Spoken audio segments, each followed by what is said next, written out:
ഇപ്പോൾ ഞാൻ നിൽക്കുന്നത് പൊന്നാനി ഹാർബറിലാണ് കേട്ടോ. ഞാൻ ഫസ്റ്റ് ടൈമാണ് പൊന്നാനി ഹാർബറിലേക്ക് വരുന്നത്.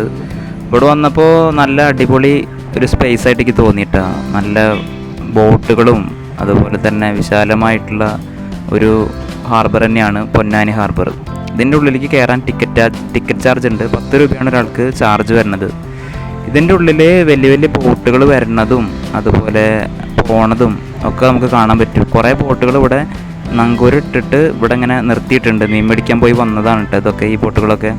അതൊക്കെ കുറേ കാഴ്ചകൾ കാണാനുണ്ട്. പിന്നെ ഈ മീൻ വിൽക്കാനും ഇവിടെ വെച്ചിട്ടുണ്ട്. കുറേ മീനുകളുണ്ട്. അപ്പോൾ അതൊക്കെ നല്ല റേറ്റ് കുറവിൽ നല്ല ഫ്രഷ് മീനൊക്കെ വാങ്ങണമെന്നുണ്ടെങ്കിൽ നേരെ പൊന്നാനി ഹാർബറിലേക്ക് വന്നാൽ മതി. അപ്പോൾ ഇവിടുത്തെ ഒരു പ്രത്യേകത എന്ന് പറഞ്ഞിട്ടുണ്ടെങ്കിൽ ഇവിടെ നിന്നാണ് മലപ്പുറം ജില്ലയിലേക്ക് ഒരുവിധം മീനുകളും ഇതൊക്കെ ഇവിടുന്ന് കയറ്റി അയക്കണത്. അത് കൊണ്ടുപോകാനുള്ള ലോറികളും സംഭവങ്ങളൊക്കെ ആയിട്ടാണ് ഇവിടെ നിർത്തിയിട്ടുള്ളത്. ഞങ്ങളെത്തുമ്പോൾ ഏകദേശം ഉച്ചയ്ക്ക് ഒരു 2 മണിക്കാണ് എത്തിയത്. പിന്നെ ഇവിടുന്ന് പറയണത് ഈ പൊന്നാനി ഹാർബറിൽ നിന്ന് നമുക്ക് അപ്പുറത്തെ കരയിലേക്ക് പോകാം. പടിഞ്ഞാറങ്ങാടി എന്ന് പറഞ്ഞൊരു കരയുണ്ട് അപ്പുറത്തേക്ക്. അപ്പോൾ അങ്ങോട്ട് പോയിക്കൊണ്ടിരിക്കുകയാണ് ഞാനിപ്പോൾ ബോട്ടിൽ. എൻ്റെ നിസാമുണ്ട്.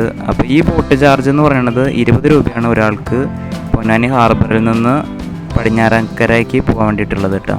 അപ്പോൾ പടിഞ്ഞാറേക്കര യാത്രയിലാണ് ഞങ്ങളുള്ളത്. ഇപ്പോൾ ഈ ബോട്ടിൽ പല പാട്ടൊക്കെ വെച്ചിട്ടുണ്ട് കേട്ടോ. അത് കാരണം ഓൺ വോയിസ് നമ്മൾ ഓഫാക്കി ഇട്ടിരിക്കുകയാണ്. അപ്പോൾ ഈ ഒരു ദൂരം എന്ന് പറയുന്നത് ഏകദേശം ഒരു 15 മിനിറ്റാണ് നമുക്ക് ഇവിടുന്ന് സഞ്ചരിക്കാനുള്ളത് കേട്ടോ, ഈ പൊന്നാനി ഹാർബറിൽ നിന്ന്. അപ്പോൾ ഉള്ളിൽ നിന്നുള്ള വ്യൂ അടിപൊളിയാണ്. 2 സൈഡും നല്ല തെളിഞ്ഞ വെള്ളാട്ടത്. അപ്പോൾ ഒരു നല്ല അടിപൊളിയാണ്. യാത്രക്കാർ കുറച്ച് പേരൊക്കെ ഉണ്ടായിരുന്നു. ബോട്ടിൻ്റെ മേൽഭാഗത്ത് സീറ്റിംഗ് ഉണ്ടായിരുന്നില്ല. ഞാൻ ഫ്രണ്ടിലാണ് ഇരുന്നത്. ബോട്ടിൻ്റെ ഡ്രൈവറെ തൊട്ട് ബാക്കിലായിട്ടാണ് ഞാനിരുന്നത്. അതുപോലെ ബോട്ടിൻ്റെ ബാക്ക് സൈഡിലും ആൾക്കാർക്ക് ഇരിക്കാനുള്ള ഒരു ഓപ്ഷൻ ഉണ്ട്. ഇതാണ് ബോട്ടിൻ്റെ ബാക്ക് സൈഡ്. അപ്പോൾ ഞങ്ങൾ നേരെ അപ്പുറത്തെ കരയിൽ, അതായത് പടിഞ്ഞാറേക്കര എന്ന് പറഞ്ഞ കരയിലെത്തി. അവിടെ ഇറങ്ങുകയാണ്. ബോട്ട് നിർത്തി എല്ലാവരും അവിടെ തന്നെ ഇറങ്ങുകയാണ്. ഇനി ഒരു 10 മിനിറ്റ് കഴിയുമ്പോൾ ഈ ബോട്ട് തിരിച്ച് പൊന്നാനി ഹാർബറിലേക്ക് തന്നെ ഇവിടുന്ന് പോട്ടാം. ഇതിങ്ങനെ ട്രിപ്പ് അടിക്കണ ഒരു ബോട്ടാണ്. നല്ലൊരു യാത്രയായിരുന്നു കേട്ടോ. ഇതിൽ ലൈഫ് ജാക്കറ്റും കാര്യങ്ങളൊക്കെ ഉണ്ട്.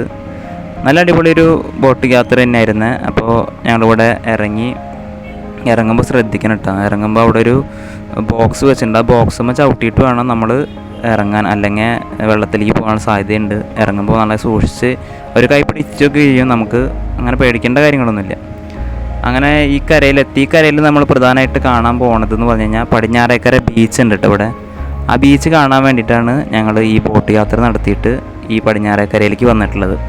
ആ ബീച്ച് യാത്രയുടെ വീഡിയോസ് ഇതിൽ ഉൾപ്പെടുത്തിയിട്ടില്ല. അത് മറ്റൊരു വീഡിയോ ആയിട്ട് വരും. അതിൻ്റെ ലിങ്ക് ഞാനിവിടെ മേലെ കൊടുക്കുന്നുണ്ട്. അപ്പോൾ എല്ലാവരും ആ വീഡിയോസ് ഒന്ന് കണ്ടോളൂ. ഈ യാത്ര നല്ല അടിപൊളി യാത്ര തന്നെയായിരുന്നു. ഈ പടിഞ്ഞാറേക്കരയിൽ എത്തിയിട്ട് ഇവിടുത്തെ കുറച്ച് കാഴ്ചകൾ ഞാൻ കാണിച്ചു തരാം നിങ്ങൾക്ക്.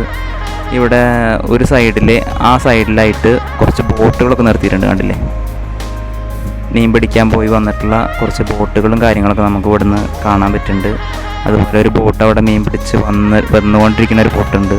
പിന്നെ ഇവിടെ ബോട്ടിൻ്റെ ടൈമും കാര്യങ്ങളൊക്കെ എഴുതി കഴിഞ്ഞിട്ടാ. പടിഞ്ഞാറേക്കരയിൽ നിന്ന് പൊന്നാനിക്കുള്ള രാവിലെ 7 മണിക്ക് സ്റ്റാർട്ട് ചെയ്യുന്ന ബോട്ടിംഗ് സർവീസാണ്. രാത്രി 12:10 വരെ തുടരുന്ന ഇടവിട്ട് ബോട്ടുകൾ അങ്ങോട്ടും ഇങ്ങോട്ടും പാസ് ചെയ്യുന്ന ടൈമുകളും കാര്യങ്ങളൊക്കെ കൂടെ എഴുതിയിട്ടുണ്ട്. നമുക്ക് എളുപ്പത്തിൽ തന്നെ പോയി വരാൻ പറ്റുന്ന ഒരു സ്ഥലമാണ് പടിഞ്ഞാറേക്കര ബീച്ച്.